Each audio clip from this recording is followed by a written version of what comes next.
Mais bonjour tout le monde. Good afternoon. Je vais d'abord faire une déclaration en anglais et puis je vais faire la même déclaration en français.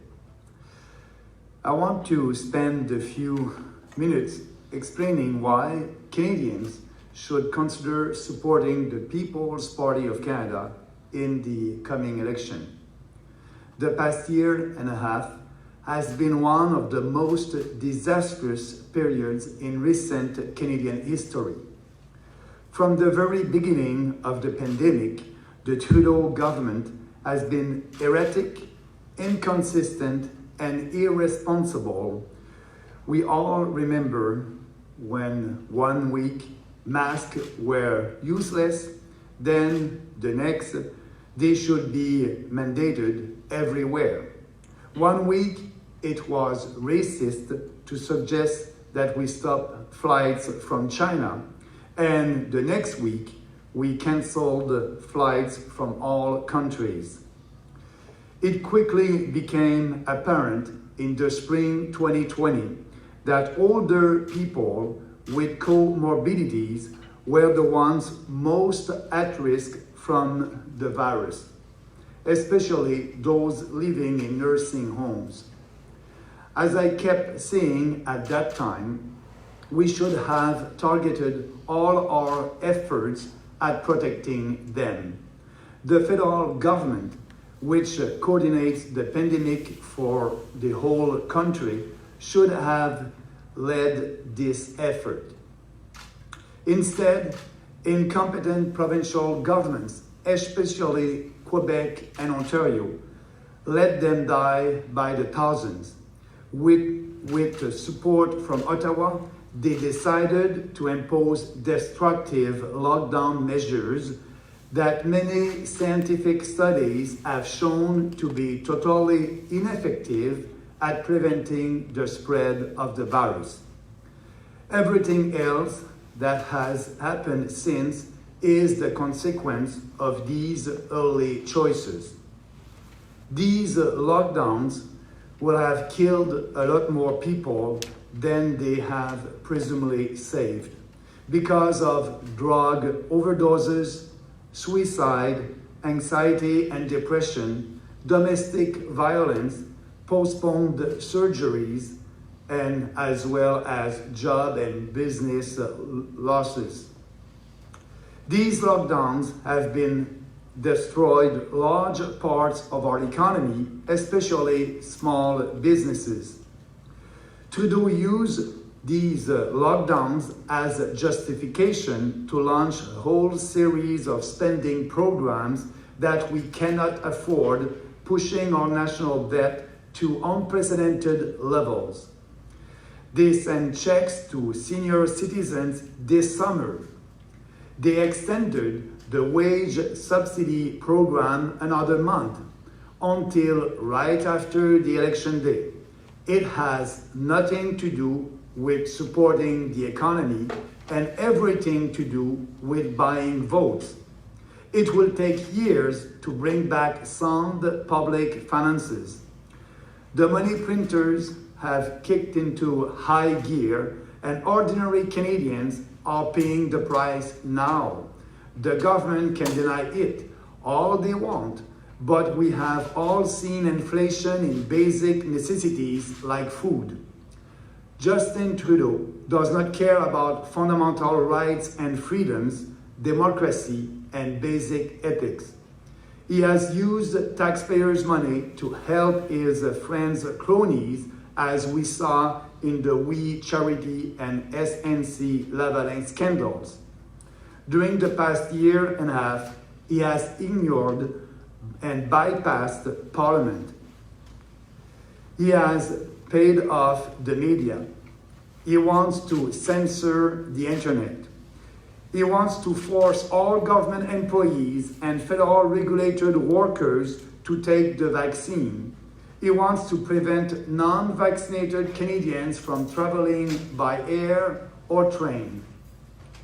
He is working with provinces to develop a vaccine passport that will create two kinds of citizens, some with more rights than others.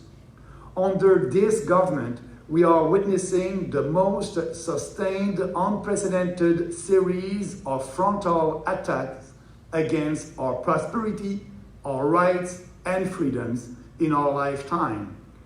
And it has all happened in less than 18 months. What will happen in another 18 months?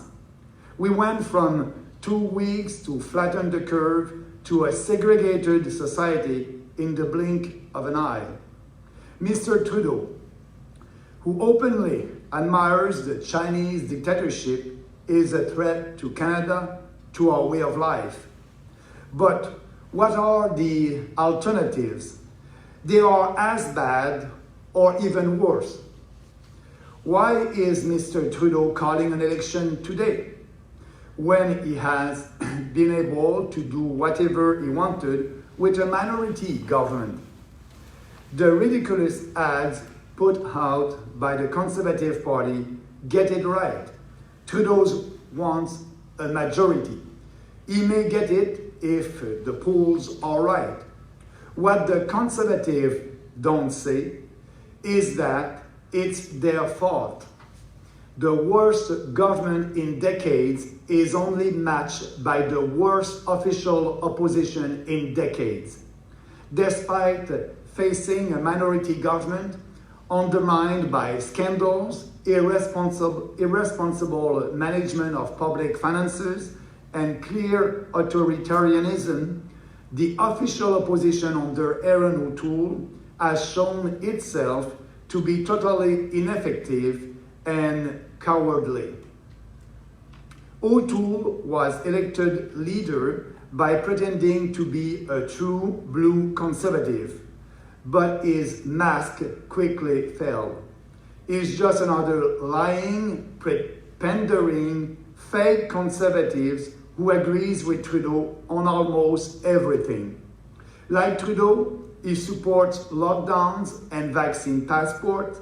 He fired his Yukon candidate this week because he publicly opposes vaccine passports. Like Trudeau, he supports mass immigration. O'Toole betrayed his previous commitment to oppose a carbon tax, and now, like Trudeau, he wants to impose one and supports the Paris Accord. Like Trudeau, he wants to take a decade or longer to balance the budget. Like Trudeau, he panders to every interest group and plays identity politics all the time. Like Trudeau, he doesn't want to reform and scale down the equalization program. Like Trudeau, he supports Ottawa's intrusion into provincial jurisdiction. The Conservative Party of Canada is conservative in name only. Under O'Toole, it has become just another left-of-center party and betrayed its conservative supporters. I have never been so convinced that I made the right decision when I left it to create the People's Party of Canada. The Conservative Party was, and it remains, morally and intellectually corrupt. What about the other options? The NDP is a far-left socialist party that promises to destroy our economy even faster than the Liberals. Jagmeet Singh praised the mass murder communist dictator Fidel Castro when he died. For years, he associated with Khalistani terrorist sympathizers. Why should we trust a dangerous fanatic like him? The Green Party is torn between a fraction that wants to destroy the modern industrial world and bring us back to the Stone Age, and another one that is obsessed with Israel. Its own leader says these people in her own party are racist, sexist, and anti-Semitic. Of course, the Bloc Québécois only wants to extort more money for Quebec and is irrelevant for the rest of the country. They don't want to work with other Canadians. So, why should Canadians consider voting for the People's Party of Canada? It's simple. All the other options suck. It's time to choose something different. The People's Party has opposed authoritarian lockdown measures from the very beginning of the pandemic. We are the only party with a realistic approach and recognize that we must learn to live with this virus, not destroy our society and economy in a vain attempt to eliminate it.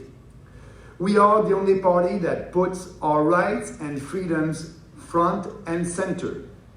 If the PPC did not exist, nobody would speak out against lockdowns and vaccine passport, mass immigration, online censorship, climate alarmism, carbon taxes, unfair equalization, debt and inflation, identity politics, globalism, and respect of our Constitution. Canada needs our voice. Over the next few weeks, we will campaign on the same program we campaigned on 2 years ago, with some updates that we will announce during this campaign. Our platform is based on clear and unchanging principles: individual freedom, personal responsibility, respect, and fairness. It puts Canadians first. Today, I'm asking Canadian voters to look at all the options. You have a good reason to be fed up with establishment politicians. The People's Party is doing politics differently. It is time to vote for your values. It is time to vote for the People's Party of Canada. Je vais maintenant prendre quelques minutes pour expliquer aux Canadiens en français pourquoi vous devriez appuyer le Parti populaire du Canada. La dernière année et demie a été l'une des périodes les plus désastreuses et sombres de l'histoire récente du Canada. Depuis le tout début de la pandémie, le gouvernement Trudeau a été erratique, incohérent et irresponsable. Nous savons tous que quand une semaine, les masques étaient inutiles et puis la semaine suivante, ils devaient être obligatoires. Une semaine plus tard, il était raciste de suggérer d'arrêter les vols en provenance de la Chine et la semaine suivante, nous avons annulé des vols en provenance de tous les pays.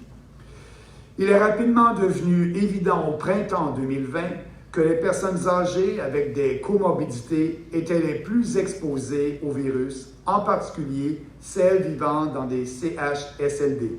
Comme je l'ai déjà dit à plusieurs reprises à ce moment-là, nous aurions dû cibler tous nos efforts pour les protéger. Au lieu de cela, des gouvernements provinciaux incompétents, en particulier le Québec et l'Ontario, les ont laissés mourir par milliers. Avec le soutien d'Ottawa, ils ont décidé d'imposer des mesures de confinement draconiennes. De nombreuses études scientifiques ont montré que celles-ci étaient totalement inefficaces pour empêcher la propagation du virus. Tout ce qui s'est passé depuis est la conséquence de ces premières décisions. Ces confinements auront vraisemblablement tué beaucoup plus de personnes qu'ils n'en ont sauvé, à cause des pertes d'emplois et d'entreprises, de l'anxiété, de la dépression, des suicides, des chirurgies reportées, de la violence domestique, des surdoses de drogue. Ces confinements ont détruit en grande partie notre économie et en particulier les petites entreprises. Trudeau a utilisé ces confinements comme justification pour lancer une série de programmes de dépenses que nous ne pouvons pas nous permettre, poussant notre dette nationale à des niveaux exorbitants et sans précédent. Les libéraux ont envoyé des chèques aux personnes âgées qu'ils vont recevoir demain. Ils ont prolongé le programme de subvention salariale d'1 mois jusqu'au lendemain des élections. Cela n'a rien à voir avec le soutien à l'économie et tout à voir avec l'achat de votes. Il faudra des années pour rétablir des finances publiques saines. L'impression d'argent par la Banque du Canada est passée à la vitesse supérieure et les Canadiens ordinaires en paient le prix aujourd'hui. Le gouvernement peut nier tout autant qu'il le veut, mais nous savons tous que l'inflation sur des produits de première nécessité comme la nourriture et le logement est maintenant présente dans nos vies. Justin Trudeau ne se soucie pas de l'éthique, de la démocratie et des droits et libertés fondamentaux. Il a utilisé l'argent des contribuables pour aider sa famille et ses amis, comme nous l'avons vu dans le scandale We Charity et SNC-Lavalin. Au cours de la dernière année et demie, il a ignoré et contourné le Parlement, il a soudoyé les médias et il veut maintenant censurer Internet. Il veut forcer tous les employés du gouvernement et les travailleurs sous réglementation fédérale à se faire vacciner. Il veut empêcher les Canadiens non vaccinés de voyager en avion ou en train. Il travaille avec les provinces pour développer un passeport vaccinal qui créera deux types de citoyens, certains avec plus de droits que d'autres. Sous ce gouvernement, nous assistons à une série d'attaques sans précédent contre notre prospérité, nos droits et libertés. Et tout ça s'est passé en 18 mois. Que se passera-t-il dans les 18 prochains mois? Nous sommes passés de 2 semaines pour aplatir la courbe à une société ségrégée avec un petit clin d'œil. M. Trudeau, qui admire ouvertement la dictature chinoise, est une menace pour le Canada et pour notre mode de vie. Mais quelles sont les alternatives? Elles sont aussi mauvaises, voire pires. Pourquoi M. Trudeau déclenche-t-il les élections aujourd'hui alors qu'il a pu faire ce qu'il voulait avec un gouvernement minoritaire? Les publicités ridicules diffusées par le Parti conservateur ont mis le doigt sur la vraie raison. Trudeau veut une majorité et il pourra l'obtenir si les sondages sont précis. Ce que les conservateurs ne disent pas, c'est que c'est de leur faute. Le pire gouvernement depuis des décennies n'a d'égal que la pire opposition officielle depuis des décennies. Malgré un gouvernement minoritaire miné par les scandales, une gestion irresponsable des finances publiques et un penchant autoritaire évident, l'opposition officielle d'Erin O'Toole s'est montrée totalement inefficace et lâche. O'Toole a été élu chef du parti, prétendant être un vrai conservateur bleu. Mais son masque est vite tombé. Il n'est qu'un faux conservateur, menteur, qui fait du racolage et qui est d'accord avec Trudeau sur presque tout. Comme Trudeau, il soutient les confinements et les passeports vaccinaux. Il a congédié son candidat du Yukon cette semaine parce qu'il s'oppose publiquement aux passeports vaccinaux. Comme Trudeau, il soutient l'immigration de masse. O'Toole a trahi son engagement antérieur de s'opposer à une taxe sur le carbone. Et maintenant, comme Trudeau, il veut en imposer une et appuie l'accord de Paris. Comme Trudeau, il veut prendre une décennie et même plus pour équilibrer le budget. Comme Trudeau, il racole tous les groupes d'intérêt et fait de la politique identitaire tout le temps. Comme Trudeau, il ne veut pas réformer et réduire le programme de péréquation. Comme Trudeau, il appuie les intrusions d'Ottawa dans les compétences provinciales. Le Parti conservateur du Canada n'est conservateur que de nom. Sous O'Toole, il est devenu simplement un autre parti de centre-gauche et a trahi ses partisans conservateurs. Je n'ai jamais été aussi convaincu d'avoir pris la bonne décision en quittant le Parti conservateur pour créer le Parti populaire. Le Parti conservateur était et il reste moralement et intellectuellement corrompu. Et les autres options? Bien, le NPD est un parti socialiste d'extrême gauche qui promet de détruire notre économie encore plus rapidement que les libéraux. Jack Mincink a fait l'éloge du dictateur communiste meurtrier de masse Fidel Castro lorsqu'il est mort. Pendant des années, il a fréquenté des sympathisants terroristes khalistani. Pourquoi devrons-nous faire confiance à un dangereux fanatique comme lui? Le Parti vert est déchiré entre une fraction qui veut détruire le monde industriel moderne que nous connaissons et nous ramener à l'âge de pierre, et un autre qui est obsédé par Israël. Son chef affirme même que des personnes de son propre parti sont racistes, sexistes et antisémites. Le Bloc québécois veut quant à lui seulement extorquer plus d'argent pour le Québec et n'est pas pertinent pour le reste du Canada. Donc, pourquoi les Canadiens devraient-ils envisager de voter pour le Parti populaire du Canada? C'est simple. Toutes les autres options sont nulles. Il est temps de choisir quelque chose de différent. Le Parti populaire s'est opposé aux mesures de confinement autoritaire dès le début de la pandémie. Nous sommes le seul parti avec une approche réaliste. Nous avons reconnu qu'il faut apprendre à vivre avec ce virus et non détruire notre société et notre économie dans une vaine tentative de l'éliminer. Nous sommes le seul parti qui met vos droits et libertés en premier plan. Si le PPC n'existait pas, personne ne parlerait de confinement, de passeports vaccinaux et surtout personne ne critiquerait et ne s'opposerait au confinement et aux passeports vaccinaux, à l'immigration de masse, à la censure, à l'alarmisme climatique, à la taxe sur le carbone, à la péréquation injuste, à l'énorme dette et l'inflation, à la politique identitaire que tous les partis politiques mènent et au mondialisme, mais surtout au non-respect de la Constitution. Le Parti populaire est là parce que nous avons des points de vue opposés que les autres, opposés par rapport aux autres partis politiques sur toutes ces questions. Le Canada a besoin de notre voix et au cours des prochaines semaines, nous ferons campagne sur le même programme que celui sur lequel nous avons fait campagne il y a 2 ans, avec quelques mises à jour que nous annoncerons au cours de cette campagne électorale. Notre plateforme repose sur des principes clairs et immuables, la liberté individuelle et la responsabilité individuelle, l'équité et le respect. Il donne la priorité aux Canadiens. Aujourd'hui, je demande aux électeurs canadiens d'examiner toutes les options. Vous avez de bonnes raisons d'en avoir marre de la politique actuelle des politiciens de l'establishment. Le Parti populaire fait de la politique autrement, différemment. Choisissez quelque chose de différent.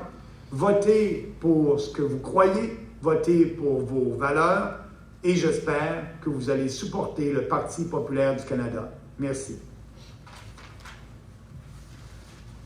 So, I'm ready to take some questions in English or in French.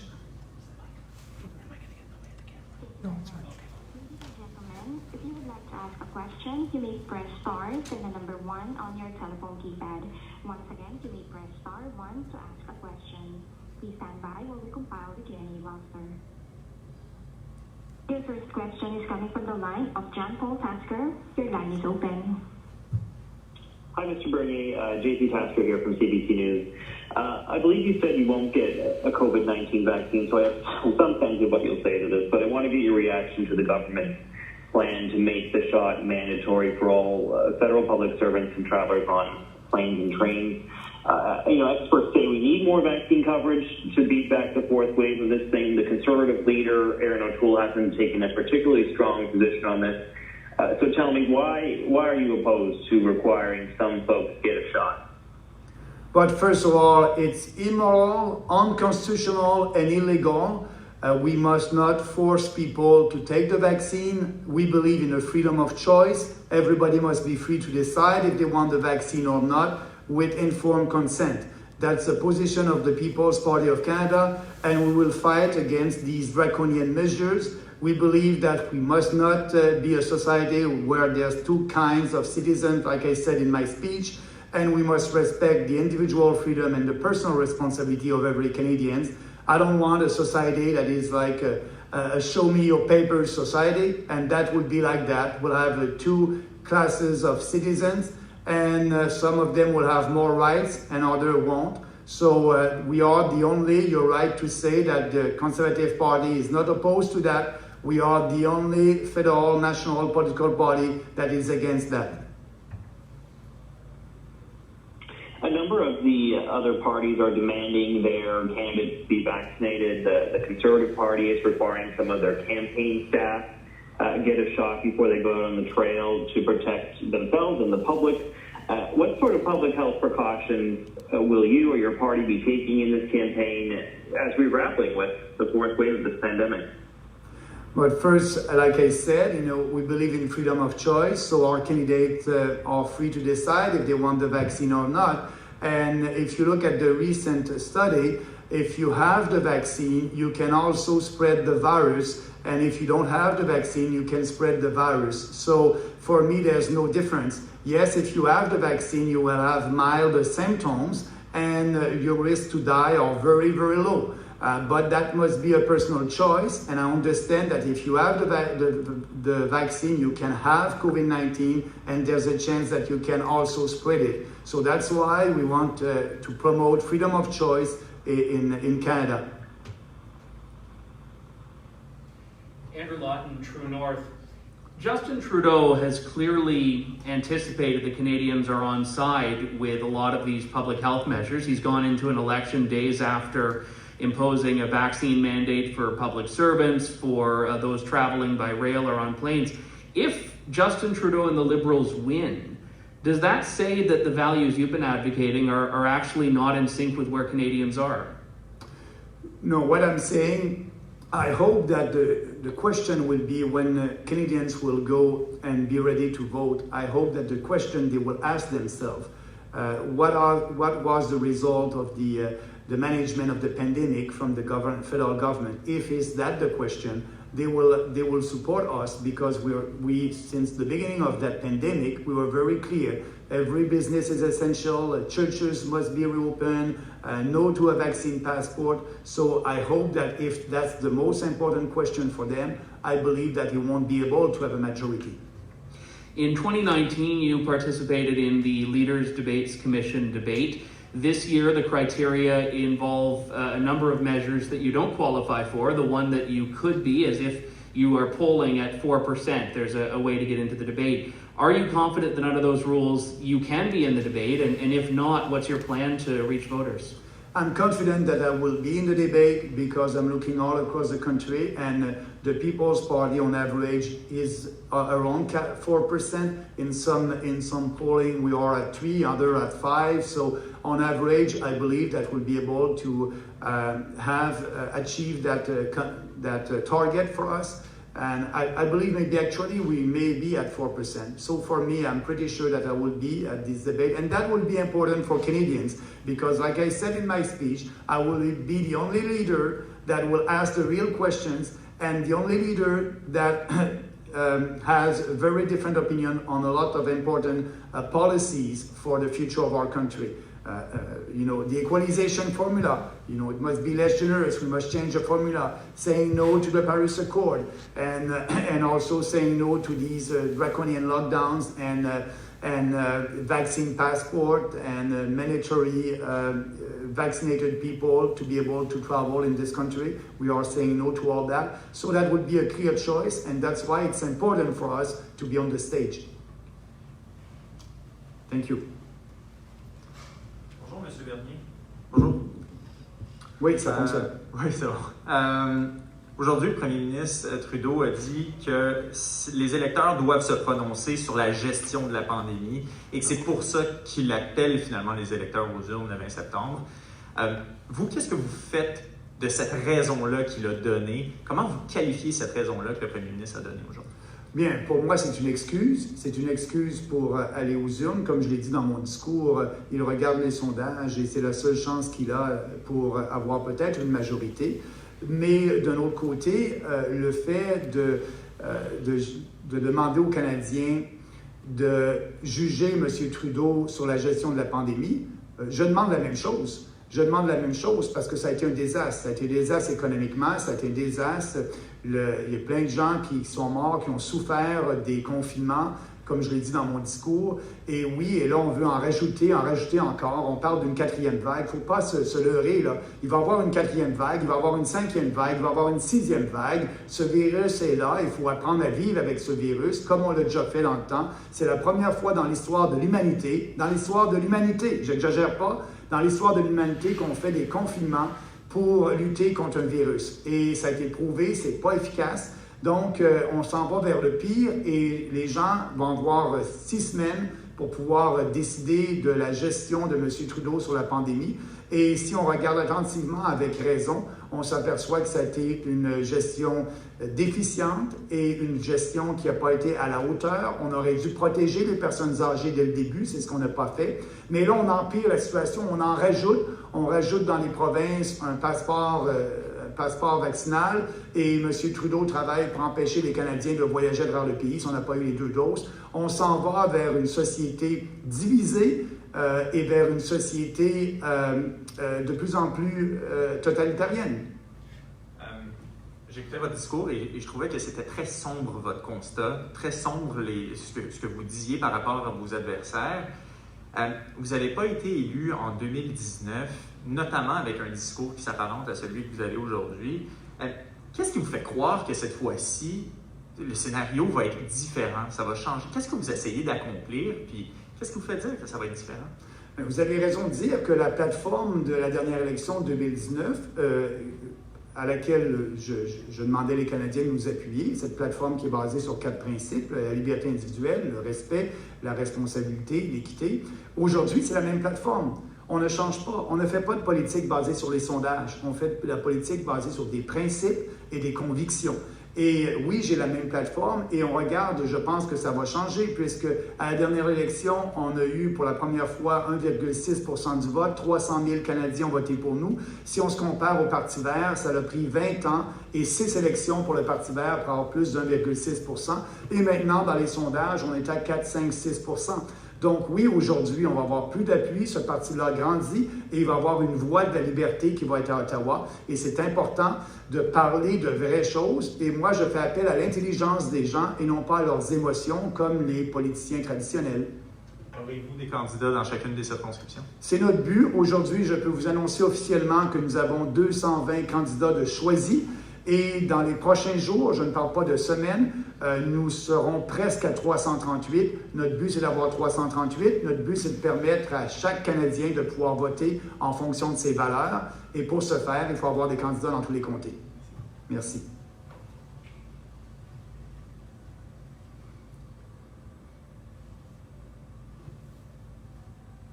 Is there somebody on the phone?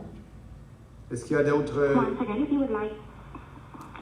Thank you, sir. Once again, if you would like to ask an audio question, you may press star, then the number 1 on your telephone keypad.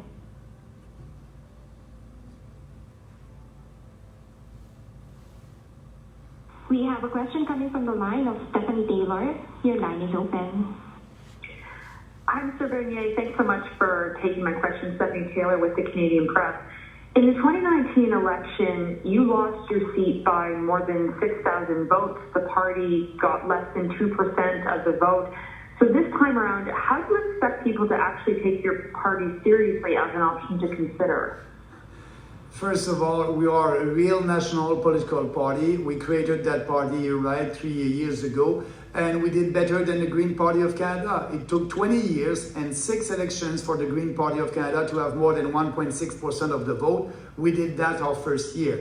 And yes, you're right to say that we are doing politics differently. We don't do politics based on survey and polling. We are doing politics based on principles and conviction. And the platform of this year will be the same one that we ran on the last election. And it will be the same one in 2025. So that's why we are the only political party that is speaking about important and bold reforms that we must do in this country for having a smaller government in Ottawa and more freedom. So I believe now, you know, if you look at the polls, we are around 4, 5, 6% all across the country. So this party is growing, and I can tell you that some of our candidates will be elected, and that will be important because we will have a freedom voice in Parliament, and we will use all the tools that we can have, having a couple of seats in Parliament, to question the government and to be sure that we will speak about the real debates, you know, climate alarmism, these draconian COVID-19 measures, and now the vaccine passport that they want to impose in Quebec and maybe in other provinces, and the fact that you won't be able to travel in Canada if you don't have the two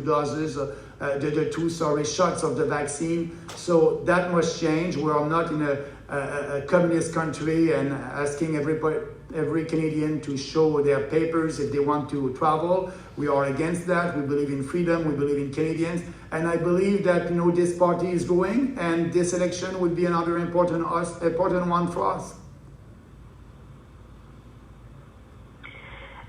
Thank you. I know earlier to another question you expressed confidence that you would meet the criteria to be in a federal leaders debate, but on the event that doesn't happen, perhaps you are not at the polling levels which you believe that you are, would you be prepared to go to court, or what action would you be prepared to take to get into that leaders debate if you do not meet that criteria for polling?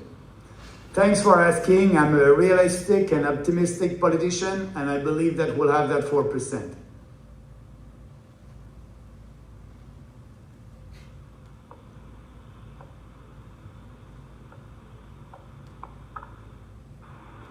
Thank you. Once again, if you would like to ask a question, you may press star then the number 1 on your telephone keypad.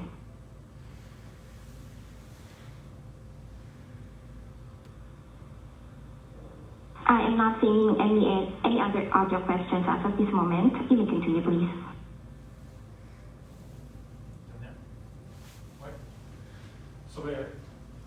Sur les débats des chefs, le 4%, dépendamment du sondage, vous variez là, en ce moment. À quel point est-ce qu'il est important ce 4%-là? Est-ce que parce que ça semble être en ce moment la seule avenue que vous accédiez? Qu'est-ce que vous allez faire dans les prochains jours, justement, pour l'avoir, ce 4%-là, et le solidifier, finalement? Bien, merci. Effectivement, on commence une campagne de publicité, et cette campagne de publicité sur des panneaux, elle commence dès lundi matin. Et donc, nous allons faire aussi une campagne de publicité dans les médias sociaux. Nous allons investir plus d'1 million de dollars dans cette campagne de publicité-là, qui commence lundi. Donc, et aussi, bien, je commence à faire campagne. J'ai déjà commencé à faire campagne cet été, mais je vais continuer à me promener à travers le Canada. Donc, je pense que cette campagne de publicité-là qui commence lundi va nous aider aussi. La Beauce, vous êtes candidat en Beauce. À quel point vous allez mettre de l'énergie dans cette circonscription-là versus vos responsabilités comme chef national? Oui, effectivement, il faut faire en sorte que mon agenda soit le plus efficace possible pour le parti et pour moi.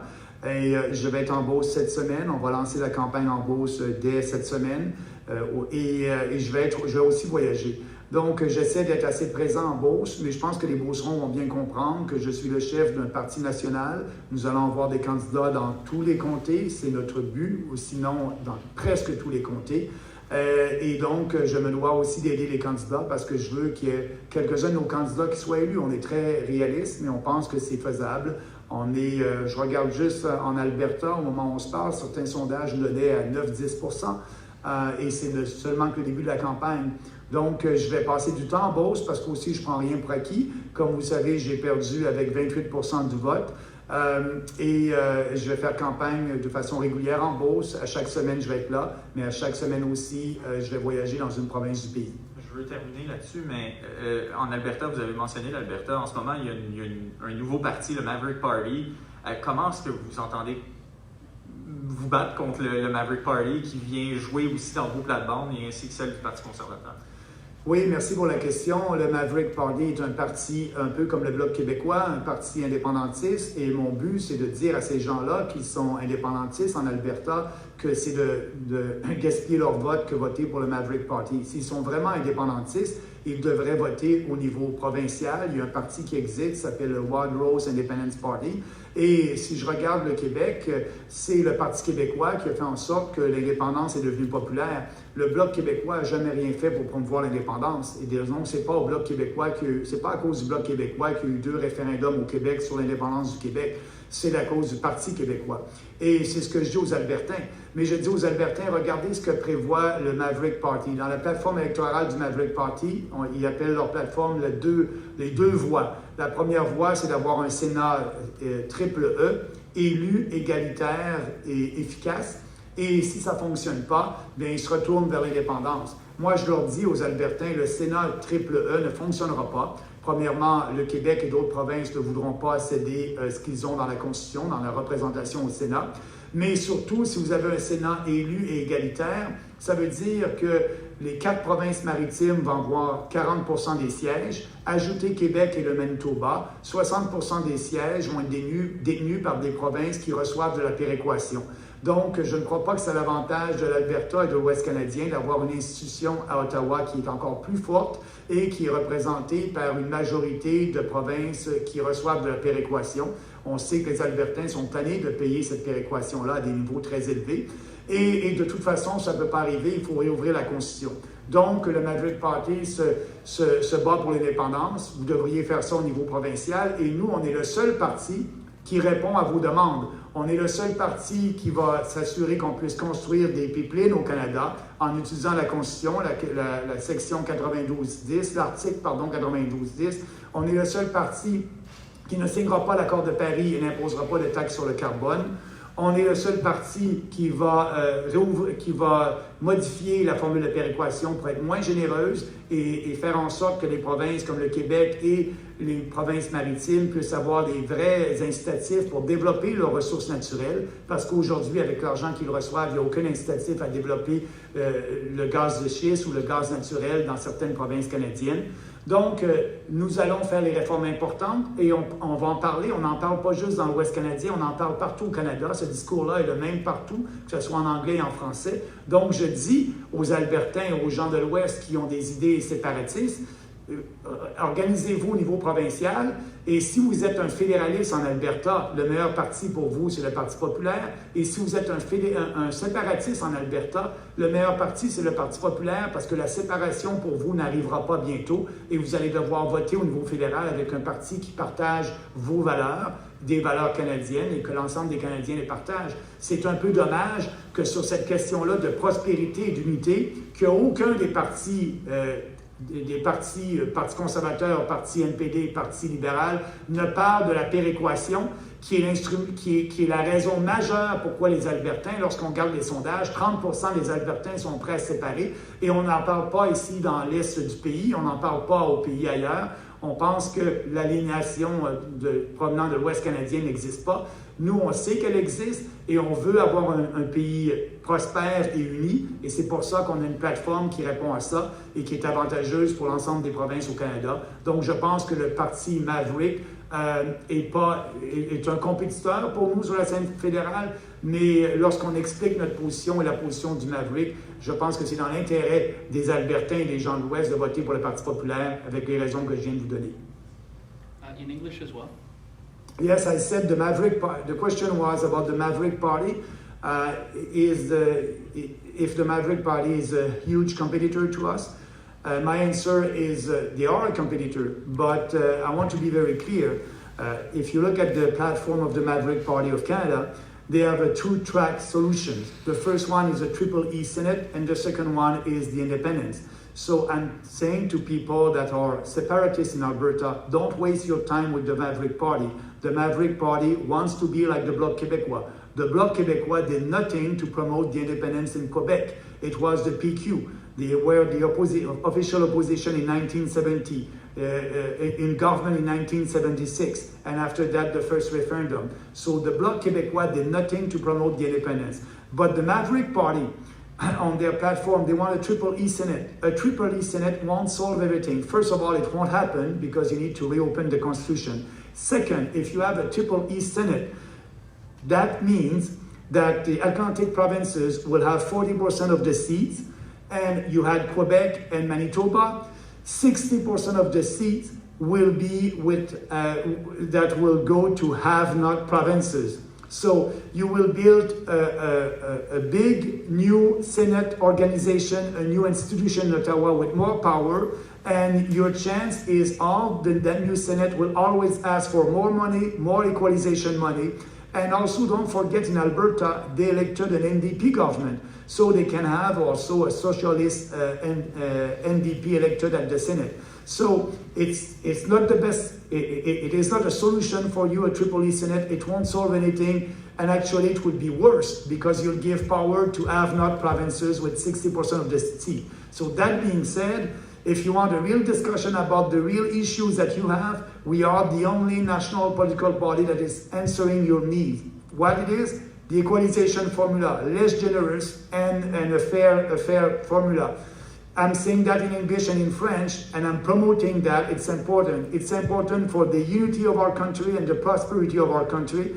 And it's a shame that I'm the only leader that is speaking about that. The conservative, the liberal won't say that. When you have 30% of the population in Alberta that are separatists, they don't want to answer that need that is very important. The equalization, we are there. On the pipelines, we are there. We will use the Constitution, Section 9210, to be sure that we'll be able to build pipelines in this country. Actually, we use the Constitution since Confederation more than 100 times. We use that section 9210 more than 100 times to build national infrastructure since Confederation. We must use it right now to build pipeline in this country. That's a firm proposal, and also the Paris Accord. We are the only one against the Paris Accord. We won't impose a carbon tax. We won't impose more regulations on businesses to fight climate change. So on all these issues are important for people in Western Canada, but also for people in Eastern Canada.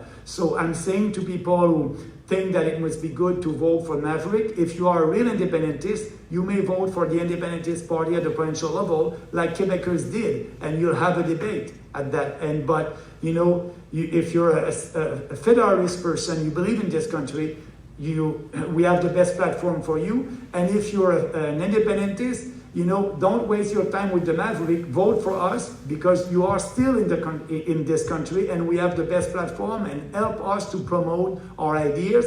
Help us. We need a voice in Ottawa. Only one voice in Ottawa, and we'll bring this debate alive. That's important.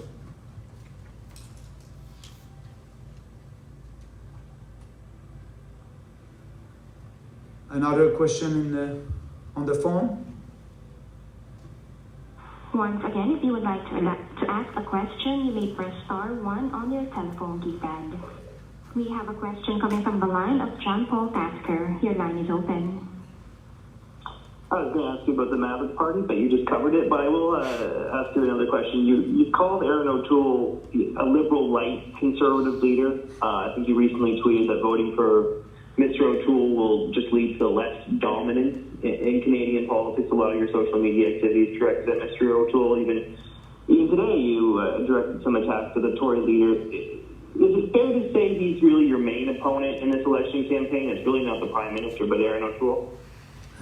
You know, it's the Lib Con party, like I said. All these leftists, like Erin O'Toole, and the Liberals, and the NDP, and the Green, all more opponents. And I'm ready because they are the same on the most important issues for this country, for the future of this country. Our country will be bankrupt and we'll have a divided society with everything that is happening right now. Speak about the reaction on COVID-19, the imposed on the vaccine passport. So Erin O'Toole, like I said in my speech, lied to conservative supporters, and he had a blue mask during his campaign for the leadership of the Conservative Party of Canada. But now we know the real Erin O'Toole. That was the one that was running against me in 2017. He was a real red Tory, and now he's worse than that. He's a leftist with socialist ideas. And you know, when you don't allow your candidates in Yukon to run under the Conservative Party of Canada, because that person is for freedom of choice. Freedom of choice. Freedom is the basics of our society. And you said no to that. So for me, yes, Erin O'Toole and Justin Trudeau and the NDP are my opponents. And we have a lot of support that are coming from former NDP, because they are saying the country is not going in the right direction. They believe in individual freedom and personal responsibility. And for them, it's most important than anything. That's why some of them will support us. But I must admit that we have a lot of support that is coming from former conservative. and they are telling me, Maxime, I don't want to vote for Aaron O'Toole because he won't win. And actually, Aaron O'Toole said that in their first ad. If you look at the first ad, they're saying that Trudeau will have a majority. So Trudeau and the Conservative supporters are saying to me, Aaron O'Toole won't win, I won't waste my vote, so I will vote for you. You're the only real Conservative party in this country. So that's why I believe this election would be a big surprise for all the leftists in Canada.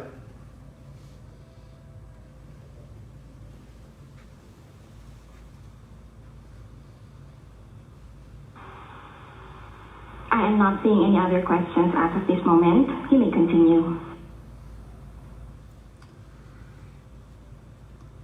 That's perfect. That's the end of the press conference. Thank you very much.